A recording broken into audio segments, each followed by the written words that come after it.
નમસ્કાર વિદ્યાર્થી મિત્રો, ઓનલાઈન શિક્ષણની અંદર આપ સૌ વિદ્યાર્થી મિત્રોનું સ્વાગત છે. મિત્રો, આજે આપણે ધોરણ 10 વિષય સંસ્કૃતની અંદર પ્રકરણ 9 ચક્ષુષ્માન અંધ ઇવ જેનો બીજો ભાગ શરૂ કરવા તરફ જઈ રહ્યા છીએ.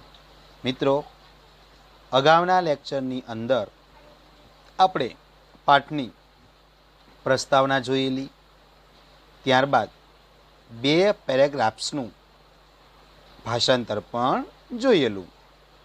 પહેલો પેરેગ્રાફ હતો કે હવે તે સરસ્વતીને તે પ્રમાણે શ્રાપિત થયેલા જોઈને પિતામહ બ્રહ્માજીએ મંગળકારી નગારાના જેવા સ્વર વડે દિશાઓને ભરી દેતા ગંભીરતાપૂર્વક દુર્વાસાને કહ્યું કે હે બ્રાહ્મણ, ખરેખર આ સજ્જનો દ્વારા આચરવામાં આવેલો માર્ગ નથી. જેના પર તમે ચાલ્યા છો એ પાછળથી હણી નાખે છે. ઇન્દ્રિયો રૂપી ઘોડાઓ દ્વારા ઘોડાઓ દ્વારા ઉડાડવામાં આવેલી આ રજ ચંચળ આંખોવાળાઓની દ્રષ્ટિને મલિન કરી નાખે છે. અથવા આંખ કેટલું દૂર જુએ. શુદ્ધ બુદ્ધિ વડે જ શુદ્ધ બુદ્ધિવાળાઓ બધા ખોટા કે સાચા વિષયોને જુએ છે. ત્યારબાદ બીજો પેરેગ્રાફ જોયો હતો કે શુદ્ધ બુદ્ધિ વડે જ શુદ્ધ બુદ્ધિવાળાઓ બધા સાચા કે ખોટા વિષયોને જુએ છે. અને આ પ્રકૃતિનો વિરોધ કરનારી પાણી અને આગની જેમ ધર્મ અને ક્રોધને એક સાથે રહેલી વૃત્તિ જેવી હોય છે. એટલે ધર્મ અને ક્રોધ બંને એક સાથે ક્યારેય રહી શકતા નથી. પ્રકાશને છોડીને તમે કેમ અંધકારમાં ડૂબી રહ્યા છો? ખરેખર ક્ષમા બધી તપસ્યાઓનું મૂળ છે. બીજાના દોષ જોવામાં નિપુણ દ્રષ્ટિની માફક તમારી ક્રોધી બુદ્ધિ તમારા પોતાના દોષને જોતી નથી. ક્યાં મહાન તપના ભારને વહન કરવાની શક્તિ અને ક્યાં અન્યમાં દોષ જોવાની વૃત્તિ. અતિશય રોષે ભરાયેલો માણસ આંખો હોવા છતાં આંધળો જ હોય છે. તો મિત્રો, અહીંયા સુધી આપણે જોયું હતું. ત્યારબાદ હવે આપણે આગળ જોઈએ. નહીં કોપ કલુષિતા વિમુષ્યતિ. નહીં કોપ કલુષિતા વિમુષ્યતિ મતિહિ કર્તવ્યમ અકર્તવ્યમ વા કુપિતસ્ય પ્રથમમ અંધકારી ભવતિ. તો મિત્રો જોઈએ, કોપ કલુષિતા. કોપ કલુષિતા એટલે ક્રોધથી મલિન થયેલી. કોપ કલુષિતા એટલે કોપથી મલિન થયેલી. કોપ કલુષિતા એટલે ક્રોધથી અથવા કોપથી મલિન થયેલી. કોપ એટલે કોપથી અને કલુષિતા એટલે મલિન થયેલી. કોપ કલુષિતા એટલે કોપથી મલિન થયેલી. મતિહિ એટલે બુદ્ધિ. મતિહિ એટલે કે બુદ્ધિ જ. મતિહિ એટલે બુદ્ધિ જ. મતિહિ એટલે કે બુદ્ધિ જ. મતિહિ એટલે બુદ્ધિ જ. કર્તવ્યમ વત્તા અકર્તવ્યમ વા. મિત્રો, સંધિ છૂટી પડે. કર્તવ્યમ વત્તા અકર્તવ્યમ. કર્તવ્યમ એટલે કે કરવા યોગ્ય, વા એટલે અથવા, અને અકર્તવ્યમ એટલે ન કરવા યોગ્ય કાર્યોનો. કર્તવ્યમ અકર્તવ્યમ વા એટલે કરવા યોગ્ય અથવા ન કરવા યોગ્ય કાર્યનો. કર્તવ્યમ અકર્તવ્યમ વા એટલે કરવા યોગ્ય અથવા ન કરવા યોગ્ય કાર્યોનો. કર્તવ્યમ અકર્તવ્યમ વા એટલે કરવા યોગ્ય અથવા ન કરવા યોગ્ય કાર્યનો. વિમુષ્યતિ એટલે કે વિચાર. વિમુષ્યતિ એટલે કે વિચાર કરતી. વિમુષ્યતિ એટલે વિચાર કરતી. વિમુષ્યતિ એટલે કે વિચાર કરતી, અને ન એટલે નથી. ન એટલે નથી. ફરીવાર મિત્રો જોઈએ. હી એટલે ખરેખર. હી એટલે ખરેખર. કોપ કલુષિતા એટલે કોપથી મલિન થયેલી. કોપ કલુષિતા એટલે કોપથી મલિન થયેલી. મતિહી એટલે બુદ્ધિ જ. મતિહી એટલે બુદ્ધિ જ. કર્તવ્યમ અકર્તવ્યમ વા એટલે કરવા યોગ્ય અથવા ન કરવા યોગ્ય કાર્યોનો. કર્તવ્યમ અકર્તવ્યમ કરવા યોગ્ય અથવા ન કરવા યોગ્ય કાર્યનો. વિમુશતી એટલે વિચાર કરતી, અને ન એટલે નથી. નહીં કોપ કલુષિતા વિમુશતી મતિ કર્તવ્યમ અકર્તવ્યમ વા એટલે ખરેખર ક્રોધથી મલિન થયેલી બુદ્ધિ જ કરવા યોગ્ય અથવા ન કરવા યોગ્ય કાર્યનો વિચાર કરતી નથી. ખરેખર ક્રોધથી મલિન થયેલી બુદ્ધિ જ કરવા યોગ્ય અથવા ન કરવા યોગ્ય કાર્યનો વિચાર કરતી નથી. કુપિતસ્ય એટલે કે ગુસ્સે થયેલાની. કુપિતસ્ય એટલે ગુસ્સે થયેલાની. કુપિતસ્ય એટલે ગુસ્સે થયેલાની. કુપિતસ્ય એટલે ગુસ્સે થયેલાની. વિદ્યા એટલે કે વિદ્યા. વિદ્યા એટલે કે વિદ્યા. વિદ્યા એટલે કે વિદ્યા. પ્રથમમ એટલે પહેલા. પ્રથમમ એટલે કે પહેલા. પ્રથમમ એટલે પહેલા. પ્રથમમ એટલે પહેલા. અંધકારી ભવતી એટલે નાશ પામે છે. અંધકારી ભવતી એટલે નાશ પામે છે. અંધકારી ભવતી એટલે નાશ પામે છે. મિત્રો, ક્રમ પ્રમાણે આપણે ભાષાંતર લખવાનું છે. કુપિતસ્ય પ્રથમમ અંધકારી વિદ્યા એટલે ગુસ્સે થયેલાની પહેલા વિદ્યા નાશ પામે છે. કુપિતસ્ય પ્રથમમ અંધકારી ભવતી વિદ્યા એટલે ગુસ્સે થયેલાની પહેલા વિદ્યા નાશ પામે છે. ગુસ્સે થયેલાની વિદ્યા પહેલા નાશ પામે છે. કુપિતસ્ય પ્રથમમ અંધકારી ભવતી વિદ્યા ગુસ્સે થયેલાની વિદ્યા પહેલા નાશ પામે છે. તતો એટલે પછી. તતો એટલે કે પછી. તતો એટલે પછી. ભ્રુકુટિહી તેની ભમરમાં ફરક પડે છે. ભ્રુકુટિહી તેની ભમરમાં ફરક પડે છે. તતો ભ્રુકુટિહી પછી તેની ભમરમાં ફરક પડે છે. તતો ભ્રુકુટિહી પછી તેની ભમરમાં ફેર પડે છે. એટલે ગુસ્સે જે વ્યક્તિ થાય એની સૌ પહેલાં વિદ્યા નાશ પામે, અને ત્યાર પછી ભ્રમરમાં ફેર પડે છે. આદો એટલે શરૂઆતમાં. આદો એટલે શરૂઆતમાં. આદો એટલે શરૂઆતમાં. રાગહ એટલે આસક્તિ. રાગહ એટલે આસક્તિ અને લાલાશ. રાગહ એટલે કે આસક્તિ અને લાલાશ. રાગહ એટલે આસક્તિ અને લાલાશ. રાગહ એટલે આસક્તિ અને લાલાશ. ઇન્દ્રિયાણી એટલે ઇન્દ્રિયો પર. ઇન્દ્રિયાણી એટલે ઇન્દ્રિયો પર. ઇન્દ્રિયાણી એટલે ઇન્દ્રિયો પર. ઇન્દ્રિયાણી એટલે ઇન્દ્રિયો પર. ઇન્દ્રિયાણી એટલે ઇન્દ્રિયો પર. સમાસ્કંદતી એટલે આક્રમણ કરે છે અથવા ઇન્દ્રિયોને ઘેરી વળે છે. સમાસ્કંદતી એટલે આક્રમણ કરે છે અથવા ઇન્દ્રિયોને ઘેરી વળે છે. સમાસ્કંદતી એટલે આક્રમણ કરે છે અથવા ઇન્દ્રિયોને ઘેરી વળે છે. સમાસ્કંદતી એટલે આક્રમણ કરે અથવા ઇન્દ્રિયોને ઘેરી વળે છે. ચરમમ એટલે કે ત્યાર પછી. ચરમમ એટલે કે ત્યાર પછી. ચરમમ એટલે ત્યાર પછી. ચક્ષુહુ એટલે આંખને. ચક્ષુહુ એટલે આંખને. ચક્ષુઃ એટલે આંખને.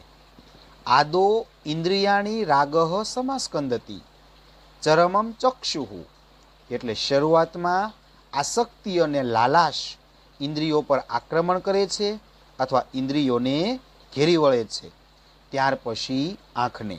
આદો ઇન્દ્રિયાણી રાગઃ સમાસ્કંદતી ચરમમ ચક્ષુઃ.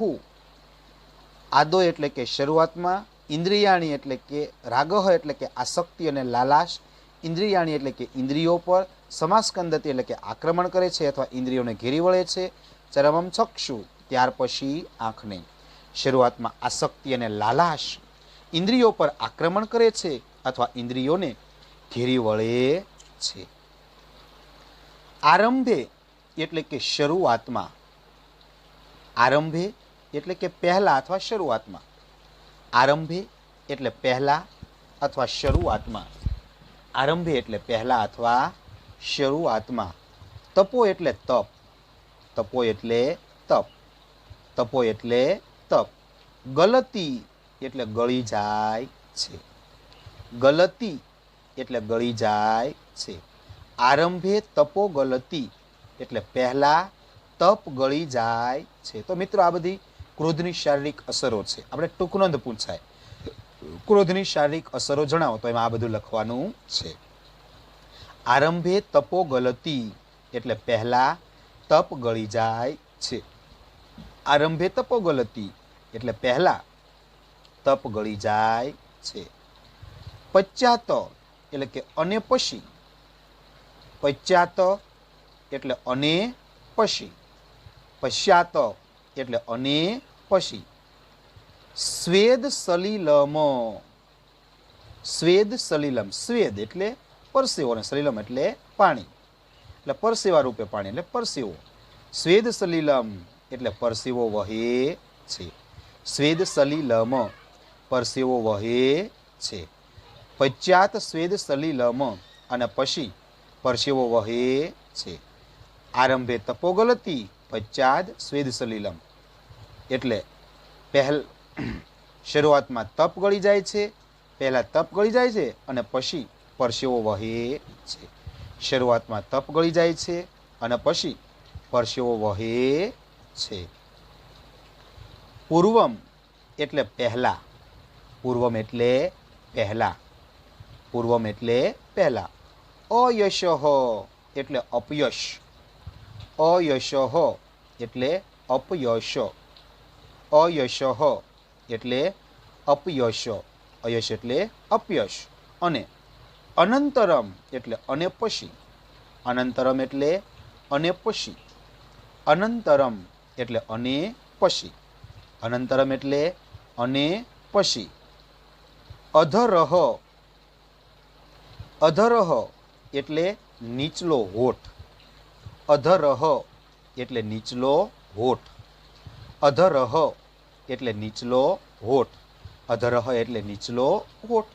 સ્ફુરતિ એટલે ફરકે છે, સ્ફુરતિ એટલે ફરકે છે, સ્ફુરતિ એટલે ફરકે છે. પૂર્વમ અયશઃ સ્ફુરતિ અનંતરમ અધરહ, પહેલા અપયશ અને પછી નીચલો હોઠ ફરકે છે. પૂર્વમ અયશઃ સ્ફુરતિ અનંતરમ અધરહ, પહેલા અપયશ મળે છે અને પછી નીચલો હોઠ ફરકે છે. મિત્રો ભાષાંતર પર એકવાર નજર કરી લઈએ. કોપથી મલિન થયેલી બુદ્ધિ જ કરવા યોગ્ય અથવા ન કરવા યોગ્ય કાર્યોનો વિચાર કરતી નથી. ગુસ્સે થયેલાની વિદ્યા પહેલા નાશ પામે છે, પછી તેની ભમરમાં ફરક પડે છે. શરૂઆતમાં આસક્તિ અને લાલાશ ઇન્દ્રિયો પર આક્રમણ કરે છે અથવા ઇન્દ્રિયોને ઘેરી વળે છે. ત્યાર પછી આંખને પહેલા તપ ગળી જાય છે અને પછી પરસેવો વહે છે. પહેલા અપયશ અને પછી નીચલો હોઠ ફરકે છે. ત્યારબાદ મિત્રો આગળ જોઈએ. કથમ લોક વિનાશાય, કથમ લોક વિનાશાય તે વિષપાદપસ્ય એવ જટા વલ્કલાની જાતાની અનુચિતા ખલુ અસ્ય મુનિવેશસ્ય હારયિષ્ટિ ઇવ વૃત્તમુક્તા ચિત્તવૃત્તિ શૈલેષુ ઇવ વૃથાવહસી કૃત્રિમમ ઉપશમ શૂન્યેન ચેતસા તાપસાકલ્પમ અલ્પમ અપી ન તે પશ્યામી કુશલ જાતમ. લોક વિનાશાય એટલે લોકોના વિનાશ માટે. લોક વિનાશાય એટલે લોકોના વિનાશ માટે. લોક વિનાશાય એટલે લોકોના વિનાશ માટે. તે એટલે તમારા. તે એટલે તમારા. તે એટલે તમારા. તે એટલે તમારા. જટા વલ્કલાની એટલે જટા અને વલ્કલના વસ્ત્રો. જટા એટલે જટા ને વલ્કલના વસ્ત્રો. વલ્કલના વસ્ત્રો એટલે કે મિત્રો ઝાડની છાલમાંથી અથવા પાનમાંથી બનાવેલા વસ્ત્રો કે જે આદિવાસી લોકો પહેરે છે તે પ્રકારના. ઝાડની છાલ અથવા પાનમાંથી બનાવેલા વસ્ત્રો એને કહેવાય વલ્કલના વસ્ત્રો. એટલે જટા વલ્કલાની એટલે જટા અને વલ્કલના વસ્ત્રો. જટા વલ્કલાની એટલે જટા અને વલ્કલના વસ્ત્રો. વિષ પાદપસ્ય એવ એટલે ઝેરના ઝાડ જેવા. વિષ પાદપસ્ય એવ વિષ એટલે ઝેર, પાદપ એટલે ઝાડ અને એવ એટલે જેવા. વિષ એટલે કે ઝેરના, પાદપ એટલે કે ઝાડ અને એવ એટલે જેવા. વિષ પાદપસ્ય એવ એટલે ઝેરના ઝાડ જેવા. વિષ પાદપસ્ય એવ ઝેરના ઝાડ જેવા. વિષ પાદપસ્ય એવ એટલે ઝેરના ઝાડ જેવા. કથમ એટલે કેમ. કથમ એટલે કેમ. કથમ એટલે કેમ. કથમ એટલે કેમ. અને જાતાની એટલે થઈ ગયા છે. જાતાની એટલે થઈ ગયા છે. જાતાની એટલે થઈ ગયા છે. મિત્રો ક્રમમાં બરાબર ધ્યાન રાખજો. લોક વિનાશાય એટલે લોકોના વિનાશ માટે. લોક વિનાશાય એટલે લોકોના વિનાશ માટે. તે એટલે તમારા. તે એટલે તમારા. જટા વલ્કલાની એટલે જટા અને વલ્કલ વસ્ત્રો. જટા વલ્કલાની જટા અને વલ્કલ વસ્ત્રો. વિષ પાદપસ્ય એવ ઝેરના ઝાડ જેવા. વિષ પાદપસ્ય એવ ઝેરના ઝાડ જેવા. કથમ એટલે કેમ અને જાતાની એટલે થઈ ગયા છે. કથમ લોક વિનાશાય તે વિષ પાદપસ્ય એવ જટાવલ્કલાની જાતાની એટલે લોકોના વિનાશ માટે તમારા જટા અને વલ્કલ વસ્ત્રો ઝેરના ઝાડ જેવા કેમ થઈ ગયા છે. લોકોના વિનાશ માટે તમારા જટા અને વલ્કલના વસ્ત્રો ઝેરના ઝાડ જેવા કેમ થઈ ગયા છે. ખલુ એટલે ખરેખર. ખલુ એટલે ખરેખર. ખલુ એટલે ખરેખર. ખલુ એટલે ખરેખર. અસ્ય એટલે આ. અસ્ય એટલે આ. અસ્ય એટલે આ. મુનિ વેશસ્ય એટલે મુનિ વેશની. મુનિ વેશસ્ય એટલે મુનિ વેશની. મુનિ વેશસ્ય એટલે મુનિ વેશની. હારયષ્ટિ ઇવ એટલે હારમાળા જેવી. હારયષ્ટિ ઇવ હારયષ્ટિ વત્તા ઇવ એટલે હારમાળા જેવી. હારયષ્ટિ ઇવ એટલે હારમાળા જેવી. વૃત્તમુક્તાહ એટલે સદાચાર રહિત. વૃત્તમુક્તા એટલે સદાચાર રહિત. વૃત્તમુક્તા એટલે સદાચાર રહિત. વૃત્તમુક્તા એટલે સદાચાર રહિત. ચિત્તવૃત્તિ એટલે મનોવૃત્તિ. ચિત્તવૃત્તિ એટલે મનોવૃત્તિ અનુચિત થઈ ગઈ છે. વૃત્તમુક્તા અનુચિતા એટલે કે અનુચિત થઈ ગઈ છે.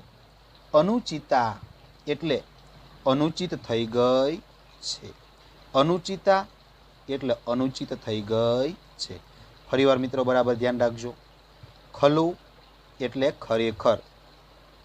ખલું એટલે ખરેખર. અસ્ય એટલે આ. અસ્ય એટલે આ. મુનિવેશસ્ય એટલે મુનિવેશની. મુનિવેશસ્ય એટલે મુનિવેશની. હારયિષ્ટિ એવ એટલે હારમાળા જેવી. હારયિષ્ટિ એવ એટલે હારમાળા જેવી. વૃત્તમુક્તા એટલે સદાચાર રહિત. વૃત્તમુક્તા એટલે સદાચાર રહિત. ચિત્તવૃત્તિ એટલે મનોવૃત્તિ. ચિત્તવૃત્તિ એટલે મનોવૃત્તિ. અનુચિતા એટલે અનુચિત થઈ ગઈ છે. અનુચિતા એટલે અનુચિત થઈ ગઈ છે. ખરેખર આ મુનિવેશની હારમાળા જેવી સદાચાર રહિત મનોવૃત્તિ અનુચિત થઈ ગઈ છે. ખરેખર આ મુનિવેશની હારમાળા જેવી સદાચાર રહિત મનોવૃત્તિ અનુચિત થઈ ગઈ છે. શૈલેષુ ઇવ વૃથા વહસી કૃત્રિમ. શૈલેષુ ઇવ એટલે નટની જેમ. શૈલેષુ એટલે નટ જે નાચનાર હોય તે, અને ઇવ એટલે જેમ. શૈલેષુ ઇવ એટલે નટની જેમ. શૈલેષુ ઇવ નટની જેમ. શૈલેષુ ઇવ એટલે નટની જેમ. શૈલેષુ ઇવ એટલે નટની જેમ. નટની જેમ તમે. શૈલેષુ ઇવ એટલે નટની જેમ તમે. વૃથા એટલે વ્યર્થ અથવા નકામા. વૃથા એટલે વ્યર્થ અથવા નકામા. વૃથા એટલે વ્યર્થ અથવા નકામા. કૃત્રિમમ એટલે કૃત્રિમ રીતે. કૃત્રિમમ એટલે કે કૃત્રિમ. કૃત્રિમમ એટલે કૃત્રિમ બનાવટી રીતે, ખોટી રીતે. કૃત્રિમમ એટલે કે કૃત્રિમ. અને ઉપશમ શૂન્યન એટલે શાંતિ વિહોણા. ઉપશમ એટલે શાંતિ અને શૂન્ય એટલે કે વિહોણા. ઉપશમ એટલે શાંતિ અને શૂન્યન એટલે વિહોણા. ઉપશમ શૂન્યન એટલે શાંતિ વિહોણા. ઉપશમ શૂન્યન એટલે શાંતિ વિહોણા. ઉપશમ શૂન્યન એટલે શાંતિ વિહોણા. ચેતસા એટલે મનથી. ચેતસા એટલે મનથી. ચેતસા એટલે કે મનથી. ચેતસા એટલે મનથી. ચેતસા એટલે કે મનથી. તાપ સાકલ્પમ એટલે તપસ્વીઓના વેશને. તાપ સાકલ્પમ એટલે તપસ્વીઓના વેશને. તાપ સાકલ્પમ એટલે તપસ્વીના વેશને. તાપ સાકલ્પમ એટલે તપસ્વીના વેશને. અને વહસી એટલે વહન કરો છો. વહસી એટલે વહન કરો છો. વહસી એટલે વહન કરો છો. ફરીવાર મિત્રો જોઈએ. શૈલેષુ ઇવ એટલે નટની જેમ. શૈલેષુ ઇવ એટલે નટની જેમ. વૃથા એટલે વ્યર્થ. વૃથા એટલે વ્યર્થ. નટની જેમ તમે વ્યર્થ. કૃત્રિમમ એટલે કૃત્રિમ. ઉપશમ શૂન્યન એટલે શાંતિ વિહોણા. ઉપશમ શૂન્યન એટલે શાંતિ વિહોણા. ચેતસા એટલે મનથી. ચેતસા એટલે મનથી. તાપ સાકલ્પમ એટલે તપસ્વીના વેશને. તાપ સાકલ્પમ એટલે તપસ્વીના વેશને. વહસી એટલે વહન કરો છો. વહસી એટલે વહન કરો છો. શૈલેષુ ઇવ વૃથા વહસી કૃત્રિમમ ઉપશમ શૂન્યન ચેતસા તાપ સાકલ્પમ એટલે નટની જેમ તમે વ્યર્થ, કૃત્રિમ, શાંતિ વિહોણા મનથી તપસ્વીના વેશને વહન કરો છો. શૈલેષુ ઇવ વૃથા વહસી કૃત્રિમમ ઉપશમ શૂન્યેન ચેતસા તાપ સાપલકમ. એટલે નટની જેમ તમે વ્યર્થ કૃત્રિમ શાંતિ વિહોણા મનથી તપસ્વીના વેશને વહન કરો છો. અલ્પમ અપી ન તે પશ્યામી કુશલ જાતમ. અલ્પમ અપી ન તે પશ્યામી કુશલ જાતમ. તે એટલે કે તમારામાં, તે એટલે તમારામાં હું, તે એટલે કે તમારામાં હું, તે એટલે તમારામાં હું. કુશલ જાતમ એટલે શાણપણનો અથવા સમજદારીનો અથવા કુશળતાના સમૂહને. કુશલ જાતમ એટલે શાણપણનો, કુશળતાના સમૂહને, ટૂંકમાં સમજદારીનો.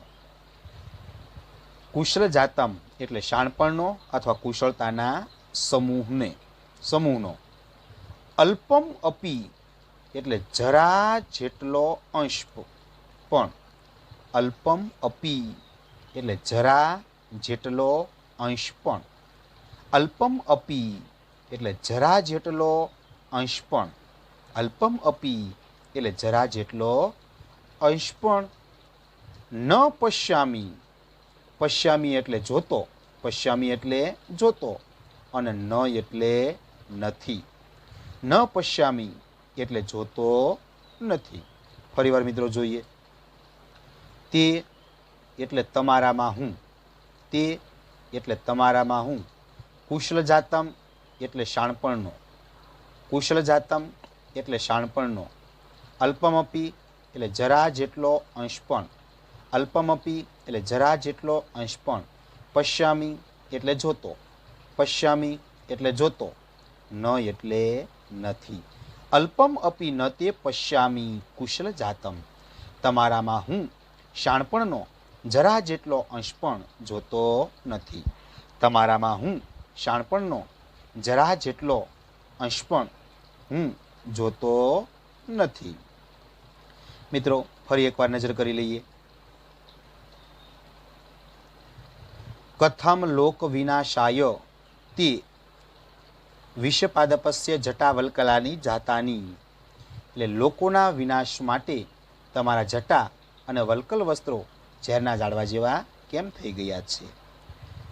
અનુચિતા ખલુ અસ્ય મુનિવેશસ્ય હારયિષ્ટિ ઇવ વૃત્તમુક્તા ચિત્તવૃત્તિ.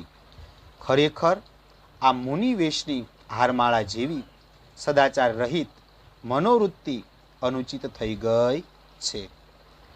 શૈલેષુ ઇવ વૃથાવહસી કૃત્રિમમ ઉપશમ શૂન્યેન ચેતસા તાપ સાકલ્પમ.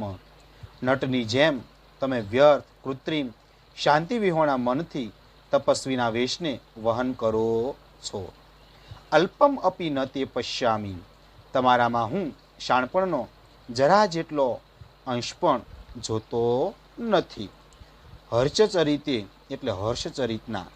પ્રથમ ઉચ્છ્વાસે એટલે પ્રથમ ઉચ્છ્વાસમાંથી. હર્ષચરિતના પ્રથમ ઉચ્છ્વાસમાંથી. તો મિત્રો અહીંયા આપણે પાઠ પૂરો કર્યો, પરંતુ હજી એકવાર ભાષાંતર પર નજર કરી લઈએ. આખા પાઠનું ભાષાંતર, પાઠ થોડો અઘરો છે એટલે બરાબર ધ્યાન રાખજો. એકવાર આપણે નજર કરી લઈએ. હવે તે સરસ્વતીને તે પ્રમાણે શાપિત થયેલા જોઈને પિતામહ બ્રહ્માજીએ મંગળકારી નગારાના જેવા સ્વર વડે દિશાઓને ભરી દેતા ગંભીરતાપૂર્વક દુર્વાસા મુનિને કહ્યું, હે બ્રાહ્મણ, ખરેખર સજ્જનો દ્વારા આચરવામાં આવેલો આ માર્ગ નથી જેના પર તમે ચાલ્યા છો. એ પાછળથી હણી નાખે છે. ઇન્દ્રિયો રૂપી ઘોડાઓ દ્વારા ઉડાડવામાં આવેલી રજ ચંચળ આંખોવાળાની દ્રષ્ટિને મલિન કરી નાખે છે, અથવા આંખ કેટલે દૂર જુએ છે. શુદ્ધ બુદ્ધિ વડે જ શુદ્ધ બુદ્ધિવાળાઓ બધા ખોટા કે સાચા વિષયોને જુએ છે. ત્યારબાદ મિત્રો, શુદ્ધ બુદ્ધિ વડે જ શુદ્ધ બુદ્ધિ વાળાઓ બધા સાચા કે ખોટા વિષયોને જુએ છે. અને આ પ્રકૃતિનો વિરોધ કરનારી, પાણી અને આગની જેમ ધર્મ અને ક્રોધની એક સાથે રહેલી વૃત્તિ જેવી હોય છે. પ્રકાશને છોડીને તમે કેમ અંધકારમાં ડૂબી રહ્યા? ખરેખર ક્ષમા બધી તપસ્યાઓનું મૂળ છે. બીજામાં દોષ જોવાની નિપુણ દ્રષ્ટિની માફક તમારી ક્રોધી બુદ્ધિ તમારા પોતાના દોષને જોતી નથી. ક્યાં મહાન તપના ભારને વહન કરવાની શક્તિ અને ક્યાં અન્યમાં દોષ જોવાની વૃત્તિ. અતિશય રોષે ભરાયેલો માણસ આંખો હોવા છતાં આંધળો જ છે.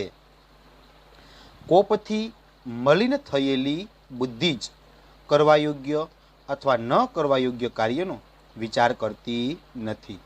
ગુસ્સે થયેલાની વિદ્યા પહેલાં નાશ પામે છે, પછી તેની ભમરમાં ફરક પડે છે. શરૂઆતમાં આસક્તિ અને લાલાશ ઇન્દ્રિયો પર આક્રમણ કરે છે અથવા ઇન્દ્રિયોને ઘેરી વળે છે. ત્યાર પછી આંખને પહેલાં તપ ગળી જાય છે અને પછી પરસેવો વહે છે. પહેલાં અપયશ અને પછી નીચલો હોઠ ફરકે છે. લોકોના વિનાશ માટે તમારા જટા અને વલ્કલ વસ્ત્રો ઝેરના ઝાડ જેવા કેમ થઈ ગયા છે? ખરેખર આ મુનિવેશની હારમાળા જેવી સદાચાર રહિત મનોવૃત્તિ અનુચિત થઈ ગઈ છે. નટની જેમ તમે વ્યર્થ, કૃત્રિમ, શાંતિ વિહોણા મનથી તપસ્વીના વેશને વહન કરો છો. તમારામાં હું શાણપણનો જરા જેટલો અંશ પણ જોતો નથી. હર્ષચરિતના પ્રથમ ઉચ્છ્વાસમાંથી. તો મિત્રો, અહીંયા આપણે આ પાઠ પૂર્ણ કરીએ છીએ. તો મિત્રો, હોમવર્કની અંદર તમારે ફેરબુકની અંદર સ્વાધ્યાય લખવાનો છે. ફરીવાર મિત્રો, હોમવર્કની અંદર તમારે સ્વાધ્યાય ફેરબુકમાં લખવાનો છે.